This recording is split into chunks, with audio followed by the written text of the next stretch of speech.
Racing to the 2023 Kentucky Derby, and this time let's get an update for Tuesday, March the 7th. Some news coming out after the fallout of Separation Saturday, and the Tampa Bay Derby is going to be the focus this week. I will be doing a complete preview of the Tampa Bay Derby on Wednesday, and then we're also going to have a live stream on Friday night for the entire Tampa Bay card. But the headliner is going to be Tapit Trice, Todd Pletcher going for his 6th Tampa Bay Derby win.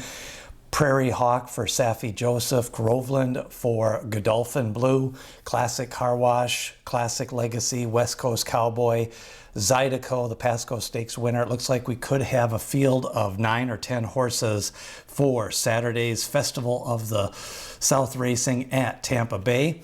The Beyer speed figures have slowly been incrementing with the tougher and quality races the last few weeks.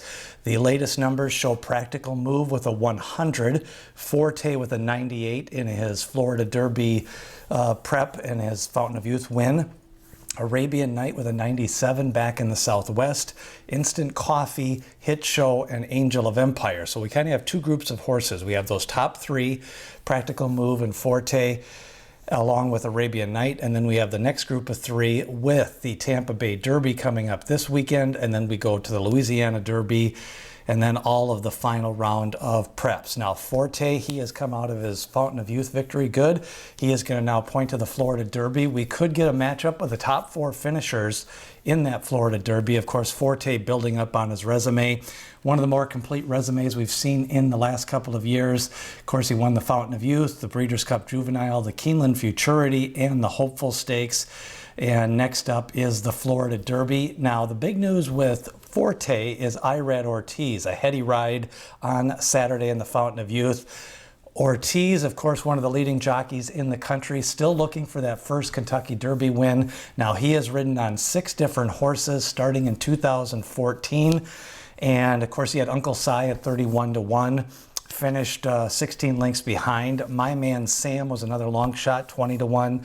And Hofberg for Bill Mott, he was actually bet down. Lost by 9 lengths. He was 27-1 a little bit.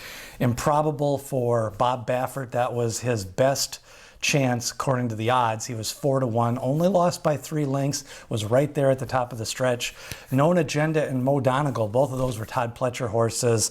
And of course, Forte, a Todd Pletcher horse. So Irad Ortiz looking for his first Kentucky Derby winner. Could it be lucky number 7, his 7th ride in the Kentucky Derby? Now, Practical Move came out of the San Felipe. He is going to point for the Santa Anita Derby, which probably means that Arabian Night is going to point for the Arkansas Derby or the Bluegrass. Now, the leaderboard for the Kentucky Derby, Forte on top with 90 points. He's in the gate. Basically, the top 7 horses are at a minimum in the gate, all the way down to Rocket Can and Red Route 1. Instant Coffee goes next in the Louisiana Derby. Sun Thunder in either the Louisiana Derby or the Arkansas Derby.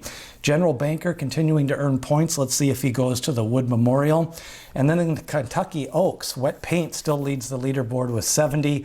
Dorth Vader on the board, the daughter of Gervin, 45-1 upset in the Devona Dale. Then you've got Wonder Wheel, Red Carpet Ready, and Tell Me No Lies, and Hoosier Philly back on the work tab after the disappointing effort, her first outing of the year at the fairgrounds. Now, the Louisiana Derby going to come up with about a 10-horse field. You've got Tapit's Conquest, Instant Coffee, Dennington, an impressive allowance winner on the undercard of the Risen Star, Litigate for Todd Pletcher along with Kings Barnes, Tapit Shoes for Brad Cox, and then Cagliostro, who was second to Dennington, ran a nice race, had the lead briefly. I think he's still improving. Going to go to the Louisiana Derby, and then Sun Thunder. Jeff Ruby Stakes, you got Congruent, the son of Tapit, Bromley, Major Dude, Wadsworth, Scooby Quando, Gilmore. Normally that gets a full field on the synthetic, so I wouldn't be surprised to see 12 horses in the Jeff Ruby. Florida Derby, we're going to get the top finishers from the Fountain of Youth, maybe a couple of extra in there. Not expecting a full field. I'm not sure too many horses want to face Forte at this time. Arkansas Derby, going to draw a field of 10 or 11. Shoppers Revenge, National National Treasure, Verifying, Confidence Game, Arabian Night. Those are among the leading headliners for the Arkansas Derby. Then we go to the UAE Derby on March 25th. You've got the Arkansas Derby and the Florida Derby on April 1st. Now, in the gate already, we've got Confidence Game, Angel of Empire, Raise Cane, Forte, Practical Move. We'll see who joins them from the 50 points at the Tampa Bay Derby on Saturday. Now, if you like Kentucky Derby news and notes, Breeders' Cup news and notes, make sure to subscribe to the Thoroughbred Prospectus. I have weekly rankings, recaps of the races, updated notes on the contenders, some of the rising maiden winners as they get ready for the undercard on the Belmont Day, Preakness Day. Subscribe, it's free. Just look for the link in the description below. So, who is your Kentucky Derby favorite at this point? What do you think of Forte? What do you think of Practical Move? He's gotten some good trips the last couple of races. And then the Tampa Bay Derby this Saturday as we get you ready for the 2023 Kentucky Derby.